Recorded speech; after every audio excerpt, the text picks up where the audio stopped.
using the new grammatical item, and she starts the lesson with a song, using these new elements, so they can get the students' interest. Because you need to learn the new elements in order to fully understand the text. And then they use it as a recognition exercise, so they provide the students with the complete text of the song or the poetry, and they have to underline the new elements. In case of new tense, she asked them to derive the infinitive, so they have to take out the verbs and to give the infinitive. Often they also are confronted with exceptions to the rules, so they learn the new rules and they say in this sentence it's different, or with this verb it's different because. And then they can see the real living language in these things. And as a listening exercise, it's of course the most difficult for students who are used to sit on, like you are sitting and listening and reading. But listening and speaking is quite differently in a language. We all know, and they have a listening exercise. And in these three methods they work. There are a lot of methods, especially for French. There are French teachers here, I don't believe so. But you can use it, of course, in any language you want. I'm very sorry we don't have language teachers with us, but how to say, we have another project in the school, from the school itself. It's called DZP, I believe. And it means that we are, how to say, direction is guiding us to be independent in our way to professionalism, which means we have to present our teaching methods like we are doing here. So many people are involved with many things, and we didn't get any language teachers here. So, but next time, but we see some methods from that. Yeah, this is one of them.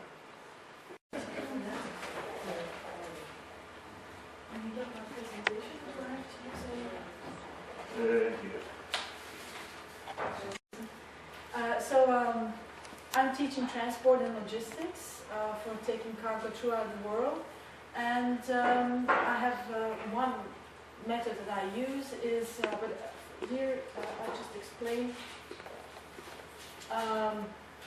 what we teach to our students. I'll go through it because that is of course of less importance.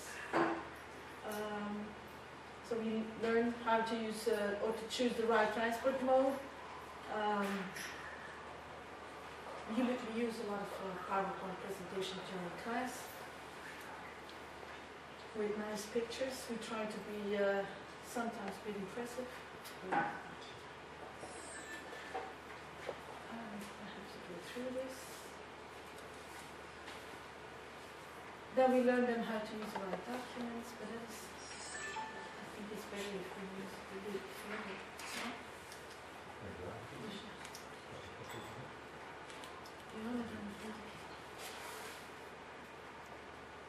These are the groups. I explained in Yash which groups we use and what kind of students come to our classes. We have adults, we have younger people, which are supposed to be adults already from 19, 20 years old, but we also have people from 56 years old.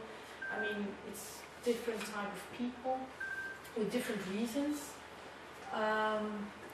But then, that is one of the tools I use. It's not really a learning method, but it's more a tool. And what I call it in English the electronic blackboard. I put at home a lot of stuff on this website of the school. I use my presentations I put on it so that they can easily review them again. We have a lot of exercises on this website. So sometimes with solution keys so that they know themselves, am I right, am I wrong? So they can use it in various ways. I can give them tasks to do as well through this electronic blackboard. And everything that I use or I think is interesting, I put it on there as well on the same website. Links that I find. Sometimes magazines they can read about transport. I put it everything I put it in there. So regularly during class I ask them, did you read it, did you do this, did you do that, tell me about it and what's your response and things. You know, it gives a bigger result at the end to inform my students, because my 3 hours every evening is much too short to tell them everything I have to tell them. And therefore I put a lot of stuff they can do in their own free time during weekends, and I know that they are overwhelmed by everything I'm trying to do. Well, I like the thing. Is it already? Yes. Well, I think that's what it is in telling it short.